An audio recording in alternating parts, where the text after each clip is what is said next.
الفاتحة.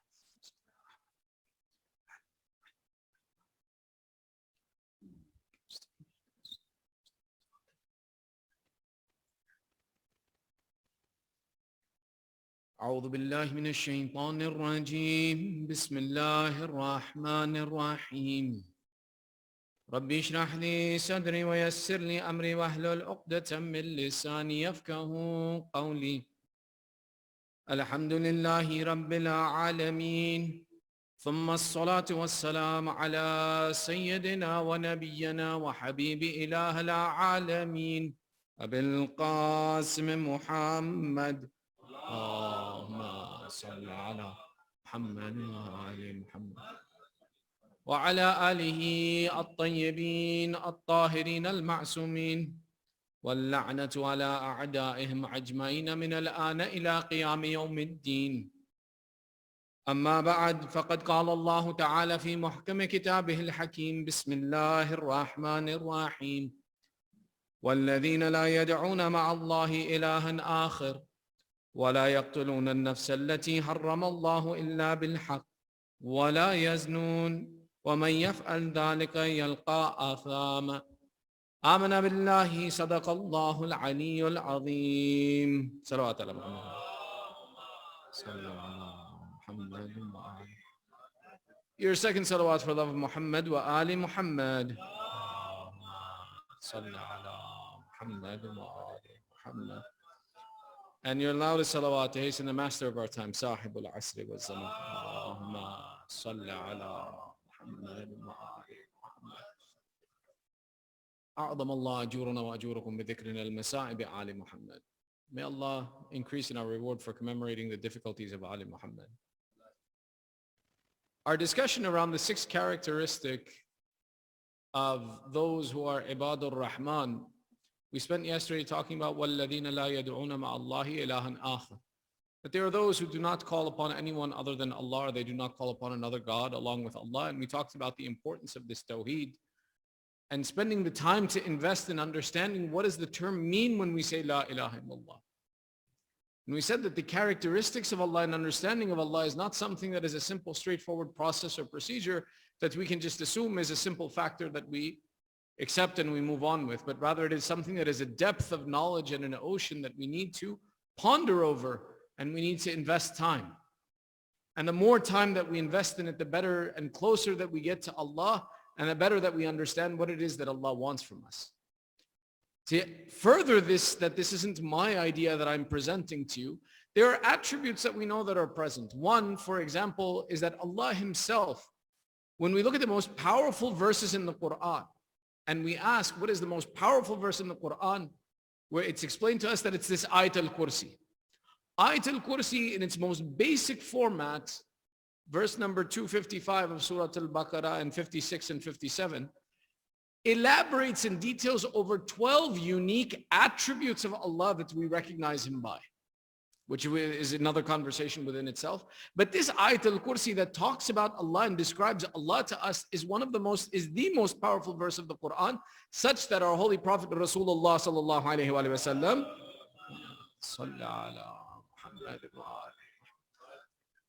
about this Ayat al-Kursi would explain, there is no man who is born into my religion as a Muslim or becomes a Muslim except that he recites this Ayat al-Kursi every day. That the attributes and the understanding of Allah is so significant and important that this verse of Ayat al-Kursi is something that we should ensure no 24 hours go without us reciting it, else we are excluded from the attributes of Islam that our Prophet describes. In other ways of understanding about Allah, we take a look and we see the famous hadith of Silsilatul Dhahab. Silsilatul Dhahab is a phrase that says the golden chain, and refers to a narration that comes to us from our 8th Imam Ali ibn Musa al-Rida alayhi salam.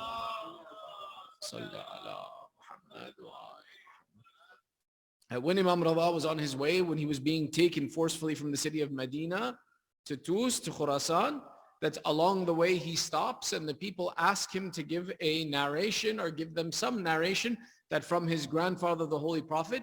Imam Rida begins and he says, I heard from my father, who heard from his father, who heard from his father, who heard from his father, who heard from Imam Hussain, who heard from Imam Ali, who heard from Rasulullah, who heard from Jibreel, who heard from Allah subhanahu wa ta'ala. This is what the golden chain is, that the narrator, the Imam, is the only one who has the haqq, that he can narrate and say that I am giving you knowledge that was given directly from Allah. So people recognize the importance of what I am teaching you. And no one can give this to us except for Ali Muhammad.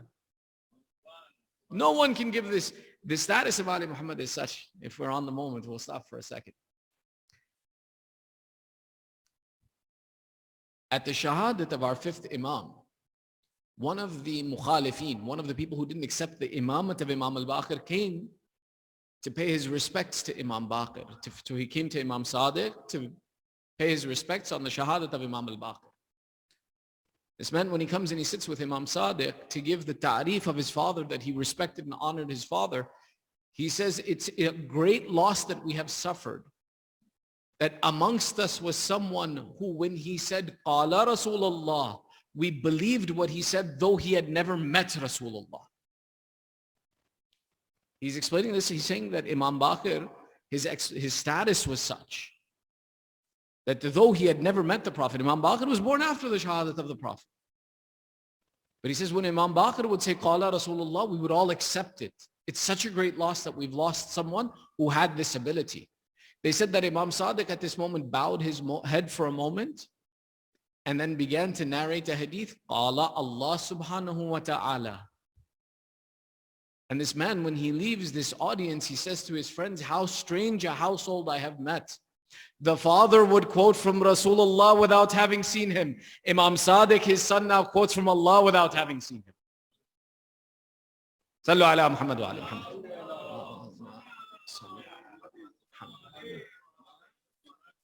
Yani silsilatul dhahab, the golden chain, is something unique that only Ali Muhammad can give us. And Imam Radha, when he sits amongst the people, he sits and he says that I will teach you and tell you a narration, not just from my grandfather Rasulullah, but from Allah. And he says, Qala Allahu subhanahu wa ta'ala, La ilaha illallah hisni, wa man dakhala hisni amana adhabi.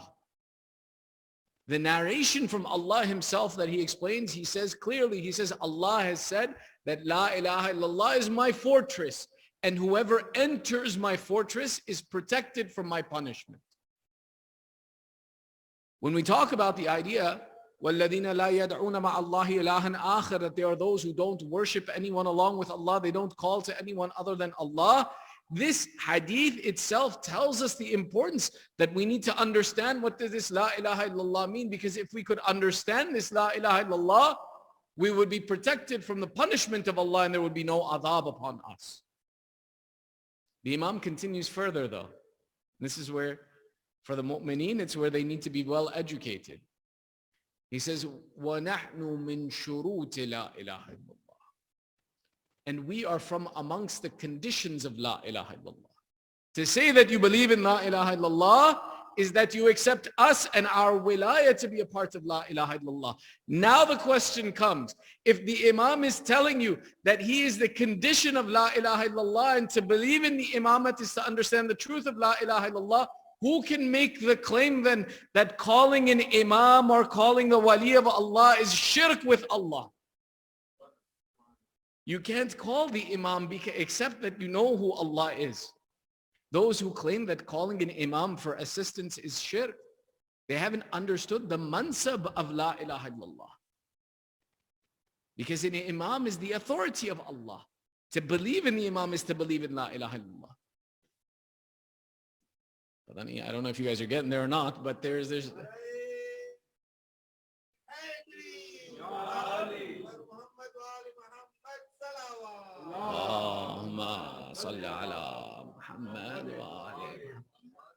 significance of the conversation is that the phrase La ilaha illallah demands your attention. To understand and accept this concept completely, your entire aqeedah is based on the concept of Tawheed.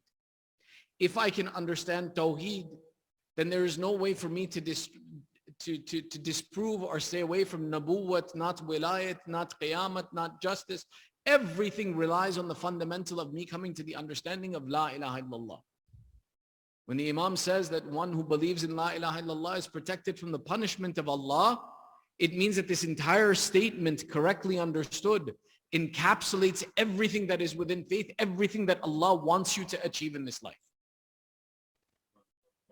This is an important statement, which is why this is the sixth characteristic. We haven't gotten past it. One thing I told you I would mention yesterday was how Sayyidah Zahra salamullahi alayha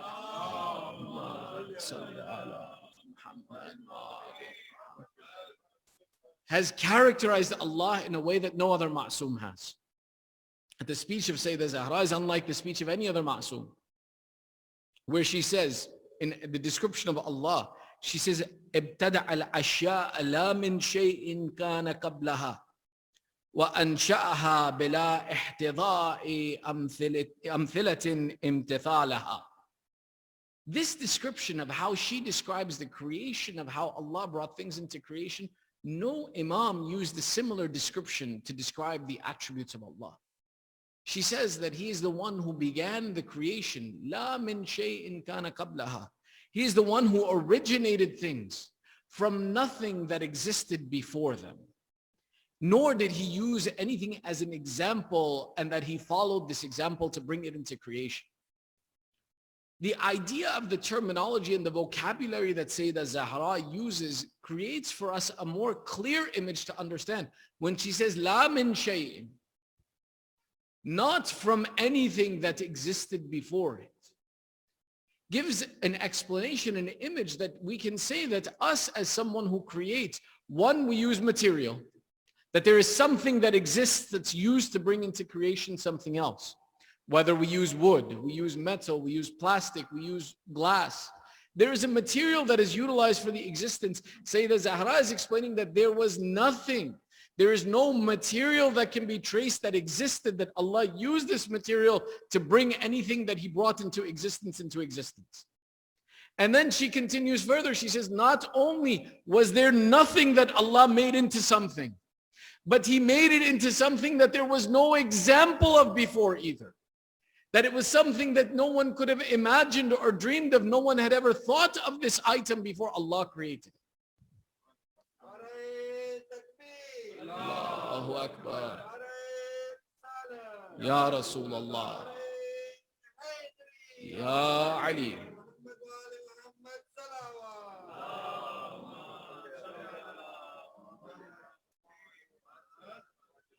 The beauty of how she describes and explains that if we were to ponder over, that anyone today who creates something from something. Creates something has to exist for something else to exist. Sayyidah Zahra says, يَبْتَدَأَ الْأَشْيَاءَ مِنْ لَا مِنْ شَيْءٍ. That there was nothing, and He brought it into existence. And there was no example that He followed. That if we were to understand and appreciate the attributes of Allah, that truly understand who He is, we would see the signs of Allah in all of this creation. The eyes of our heart would be open to Allah. This is the first of the three, and which is why we go backwards one and then we go forwards. This verse, the 68th verse of Surah Furqan, mentions three attributes of those who are Ibadur Rahman, the true servants of Allah. First, it mentions this attribute, وَالَّذِينَ لَا يَدْعُونَ مَعَ اللَّهِ إِلَهًا آخَرَ وَلَا يَقْتُلُونَ النَّفْسَ الَّتِي حَرَّمَ اللَّهُ إِلَّا بِالْحَقِّ وَلَا يَزْنُونَ. Allah mentions three attributes here. The first of which is that they don't call upon any God along with Allah. The second, that they don't kill that soul, that person that Allah has said is protected and Allah has forbidden except with right. And third, that they don't commit zina, they don't commit adultery. These three sins are amongst the gunahanay kabira, the great sins that are done and that should be avoided. It's very interesting that Allah has chosen these three sins in this verse to sign as the attribute of a mu'min. If we were to take time, and if we had time, we would take time and analyze each of these in a very detailed analysis, but very briefly, we're going to point at one direction of these for our shortage of time. Sallu ala Muhammad wa ali Muhammad. Sallu ala Muhammad wa ali Muhammad. They don't worship anyone other than Allah. They don't kill, and they don't commit adultery. Some of these sins you may consider are badihi. It's natural that you know these are actions not to perform. But you see, it can be said that these actions are, it's logical and intellectual that a person knows don't perform these sins because they were raised in an environment where these things were forbidden and kept away from and considered evil and bad. Our children don't have the pleasure of taking these things as badihi, as mutasallim, as things that they come naturally. You have to talk to your children even about every sin that exists and explain to them that these things are bad. And it's not enough that you talk to them, you have to pay attention to their environment. And I'll explain to you very quickly why. Can you think of any piece of media, any movie, any TV show that does not include at least one of these three major sins? The idea, first and foremost, that there are gods other than Allah, there's two ways that media creates this representation. One, by creating movies and TV shows where there are gods that are present and doing things. By two, showing the lack of reliance upon God in the actions that they show in the TV show. By three, by showing those who do rely on God are foolish and lost and make mistakes and are evil people. These are natural things that you're seeing in media now, and your children are being exposed to them. They're being shown that believing in Allah, believing in a God is a bad thing. And your attribute that you attribute your activities to belief in a God makes you foolish. The second, the idea that there is no value to human life. In every movie and film and TV show now that demonstrates these characteristics, there is a hero or a heroine now, as they're showing, equality in gender. No problem with that. But they kill aimlessly within the entire movie and all of these TV shows, and they're constantly killing people with no consequence. No thought to the life that's lost, no value of that life. And the third aspect of zina and adultery, that relationships should be honored and respected, and that Allah has created a relationship that brings something halal, and that we need to pay attention to that relationship. All of these attributes are gone. All of these qualities are gone from media. And our children who are exposed to this media, even us who are exposed to this media, begin to belittle the great sins that Allah has forbidden us. A mu'min is someone who pays attention that these are forbidden actions, reminds themselves and values this life. There is some analysis that makes an extreme argument that says that yes, these movies and video games has raised, na'uzubillah, killers in our communities, that they go out and they kill people openly. Let's assume that this is an invalid argument and it's an extremity. That by watching a movie where people are being killed, you'll go out and you'll kill people. Let's say that's extreme. You won't do that. But you will become desensitized to the idea of death.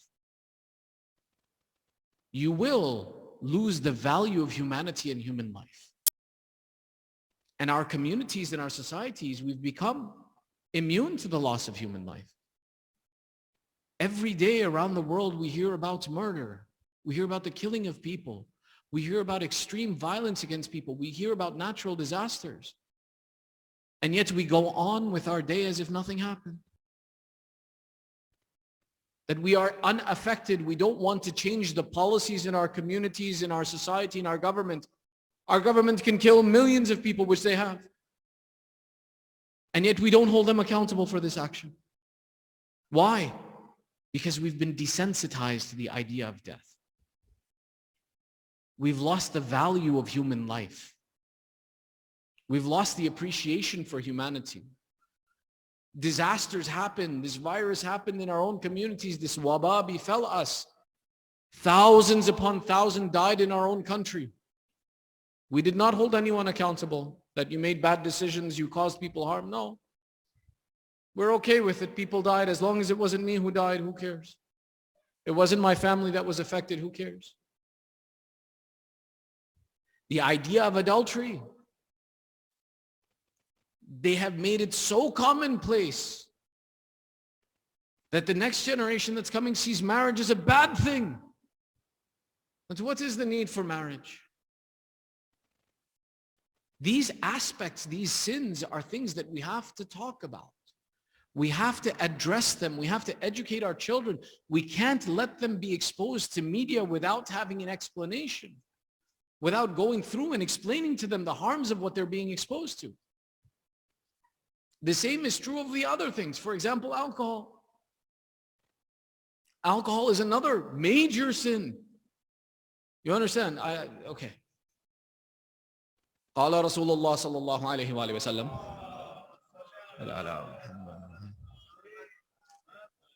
من تزوج ابنته شارب خمر قطع رحمها.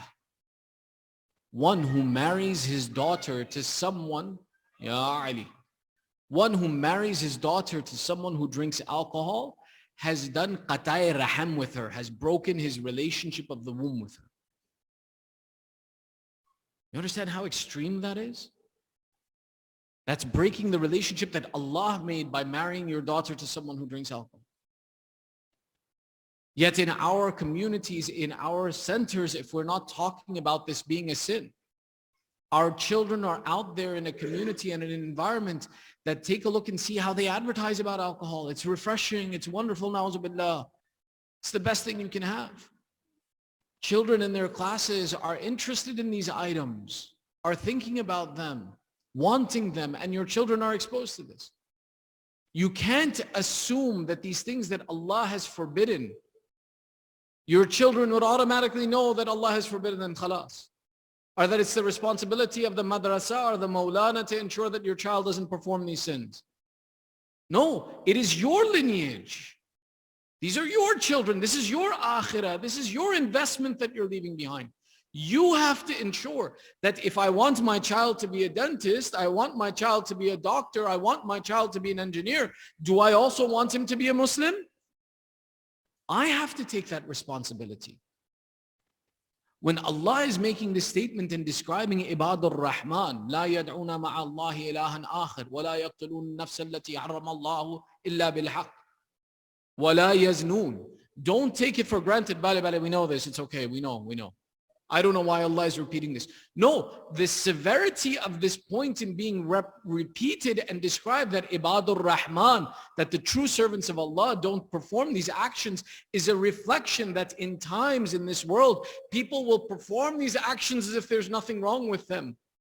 And it will only be the mu'mineen who continue to value these qualities and ensure that their children, their lineage, and themselves are protected from these. We have to exert the effort to know that if Allah has forbidden this action, that we invest the time to educate about it.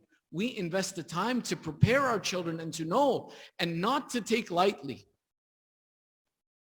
How do we process this information? How do we go about and recognize these superhero movies that come out, that describe gods that are walking amongst people? Yeah, but your children are watching this. They're believing this. Unless if you're talking to them. You have to talk to them. You have to educate them. You have to censor the content that they watch. And make sure that they aren't being exposed to things that are going to mess with and disturb their faith and iman in Allah. When have you seen a movie where the main character prays? When was the last time you saw something like that? As a matter of fact, the past 20 years of media have been based on breaking the concept of the necessity of faith in people. That faith gives you no assistance. There's no benefit to it. They have TV shows now where the devil is the hero. And your children will watch this and assume that this is okay. And this is just one perspective upon this. The depth of understanding where Allah says one who kills one person, Kaman Katala Nasir Jami'a, has killed all of humanity. And one who saves one person, it's as if he saved all of humanity. These aren't just statements that we say. There's a practicality to how we live this in our life, how we value human life. We have to teach our children the value of human life and protecting human life. Being conscientious of taking care of people. We have to do this. Society won't do it for us. The concept of zina is so prevalent. Adultery, so prevalent.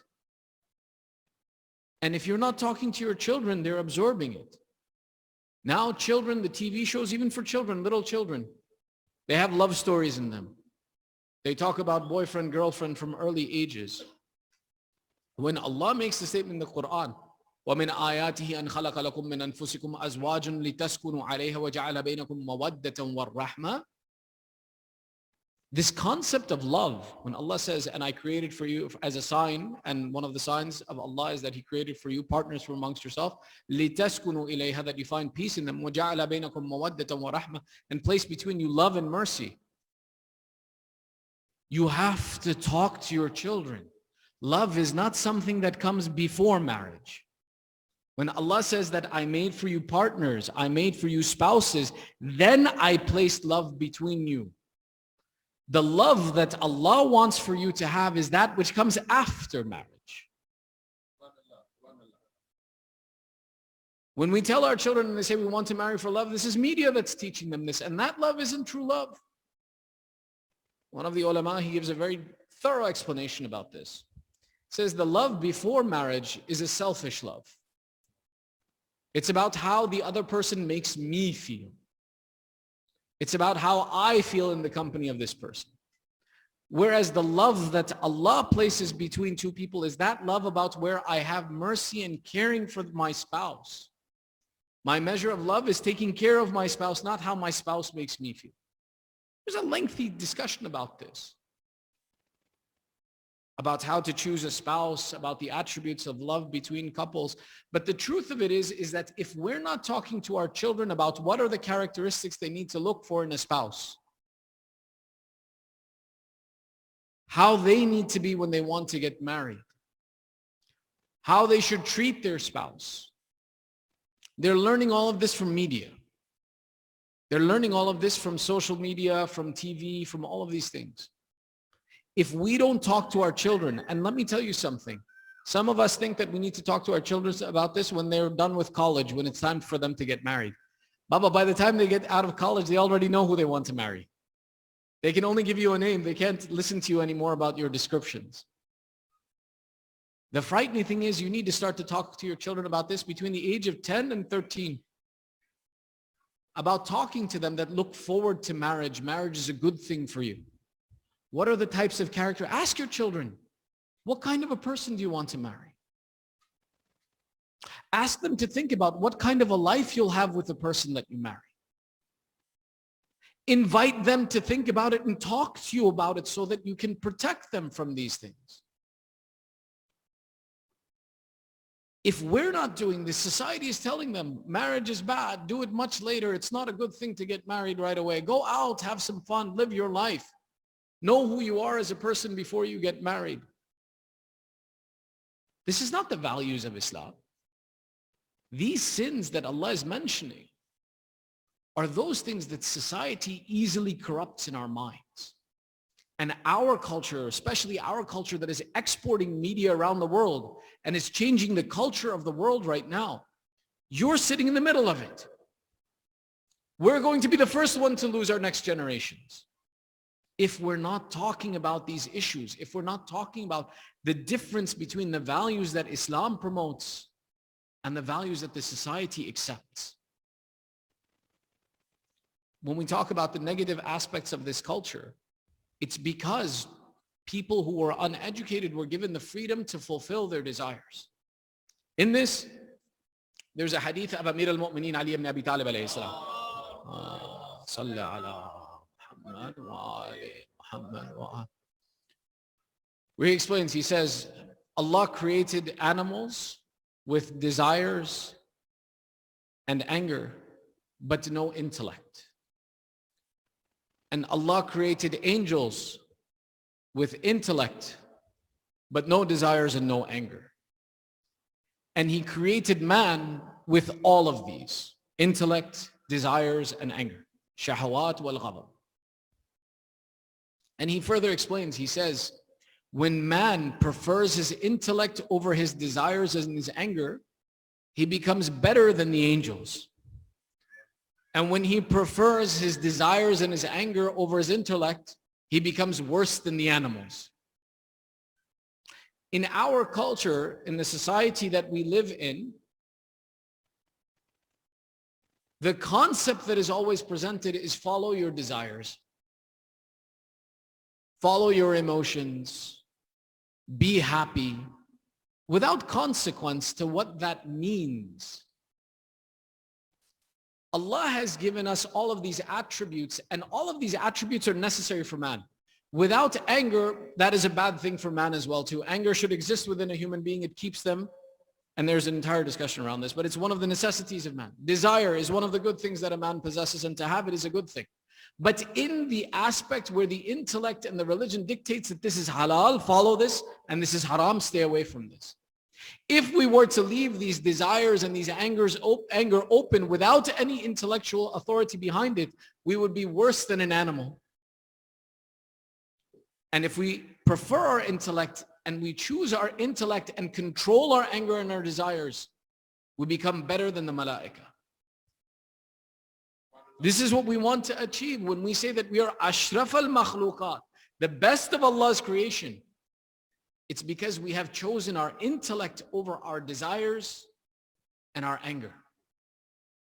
One of the practical ways, and inshallah we'll get close to wrapping it up after this. Have you noticed that in our society today that animals are now being treated, pets are being treated as people? They're being treated as children, grandchildren, fulan, so on and so forth.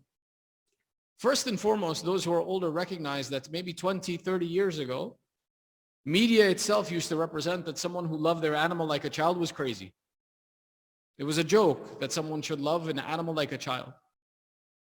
This changed because of commercialism, because there was money to be made in the animal market, in the pet market. You see, when you produce content, when you produce food, or you produce furniture or clothing or something for human beings, there are regulatory bodies that restrict you and place fines upon you, and licensing you have to go through. So for example, I want to produce, for example, a mattress, a bed, a piece of clothing for a human being. I have to ensure it fits certain quality standards, and then I'm allowed to sell it. If I want to produce food for a human being, the FDA ensures that the food is safe, it has to meet certain quality restrictions, and then I can sell it for a human being. There's no such restrictions for animals. So what they found was that I can use the lowest quality of materials, market it to an animal, and raise the price on it, and I can make much more profit from it. So the fundamental was advertise and raise the status and the quality of animals in life such that they're respected and that they're honored, so that people feel obligated that they have to buy the best for their animals. And it was a marketing scheme. Today, if our children want animals in the house, they want dogs. How many children? I've been to at least 5 masjids where one of the questions is, can I have a dog? I want to have a dog. My parents won't let me have a dog. This is the media, the culture that's promoting this into our families and our communities. And they didn't do this because it's a good thing to do. They did it because it was financially beneficial. And when people see the humanity in an animal, it's true because that animal has emotion and anger like a human being. They're reflecting and seeing those attributes of emotion and anger in that animal and saying, this animal is like me. Baba, you are better than the animal because you have an intellect. Don't lower yourself to the level of the animal. Rather, differentiate yourself from the animal.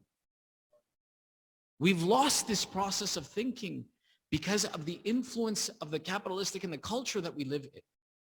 It demands that we pay attention and we talk about all of these things in our house. It is no one's responsibility but our own to protect our next generation. And Allah is reminding us this by telling us, وَالَّذِينَ لَا يَدْعُونَ مَعَ اللَّهِ إِلَهًا آخَرَ. They don't call out to another God with Allah. We have to pay attention that the media isn't influencing this. وَلَا يَقْتُلُونَ النَّفْسَ الَّتِي حَرَّمَ اللَّهُ إِلَّا بِالْحَقِّ. That we don't allow, we don't appreciate, we don't accept, we don't stay silent when we hear about the loss of human life without right or responsibility. وَلَا يَزْنُونَ. That we don't accept and we're not okay with the idea that anyone can commit adultery and they should be accepted in society, or that this attribute should be allowed in our houses or in our communities. We have to take the responsibility to ensure that these attributes are discussed and explained. The conclusion of the responsibility that we have is that we want to have upright children. We want to have children that we love and we enjoy and that reflect the good attributes that Allah has put into humanity. We want to love these children that they love Allah and we love them for it. The same is the example that we want to have sons in our houses like Ali al-Akbar. This was the son of Imam Hussain that they said resembled our Prophet the most in character, in speech and appearance. He was one who his consideration, if you understand his masa'ib, you see how considerate, how aware he was of the difficulties his father underwent and wanting to support his father and love his father and care for his father.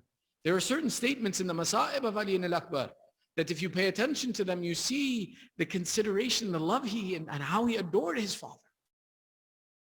He became like this because of the paying attention to those attributes that Allah loves and keeping away from those attributes that Allah hates. This wasn't done accidentally. Imam Hussain raised his son like this.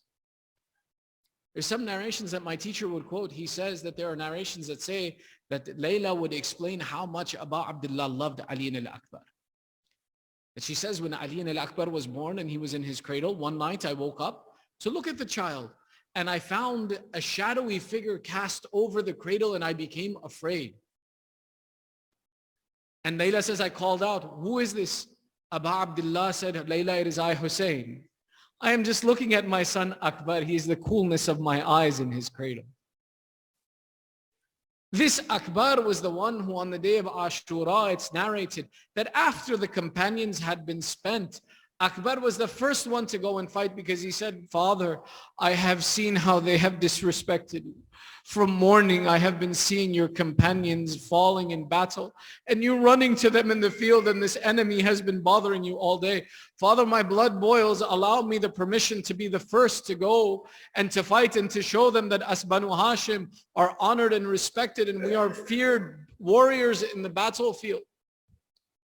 Many of the ulama write that the first amongst the Banu Hashim to get permission, though he wanted to be the first of all of them, he wanted that when the morning began that the first to go and present his sacrifice was Akbar, but it was the companions who pulled him back and said, you are the example of Rasulullah in front of us. We would be embarrassed in front of Rasulullah that you should leave this world and we still exist. You are the coolness of all of our eyes, O Akbar, that we look at you and we remember our Prophet. That the companions went and presented their sacrifice first. Then this Akbar went and took permission and stood by his father and said, Baba, give me permission, allow me to go. In famous narrations, it said that Abu Abdullah gives permission and then he says, Oh Akbar, won't you take the permission of your aunt, Zainab? Akbar had a special relationship with his aunt. They said when Akbar went into the tent to bid farewell to his aunt and to his mother Layla, that the women surrounded him and began to cry and weep over Akbar. Every time he would try to leave, they would say, just one moment, my son, come back, and encircle him and cry that everyone who has left today has not come back. You were the one we would look at when we missed Rasulullah and you are leaving us now. Eventually Abu Abdullah comes himself to take Akbar out of this tent where the women won't let him leave. Akbar mounts his horse. Akbar is a young man who is angry at the condition with which the enemy has treated his father. He wants to run to the battlefield. He wants to engage the enemy, but he gets on his horse and he hears, as he starts to give his horse the gallop, he hears from behind him, Mahlan, Mahlan, ya Akbar.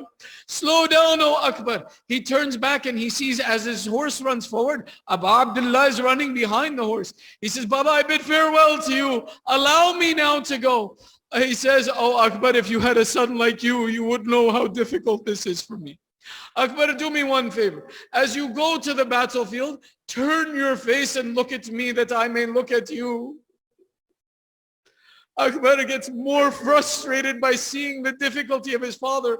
He heads to the battlefield. They said that this Akbar in his first attack killed over 120, not of the normal soldiers, but of the elite soldiers of the army of Umar Sa'd. You would say, why would a young man go looking for the elite soldiers in an enemy's army? It was because Akbar knew, after me, my father will be alone. Oh, you will be thirsty for the blood of my father. My father is thirsty for 3 days. He has been fighting from morning. Let me fight those who will be difficult for my father.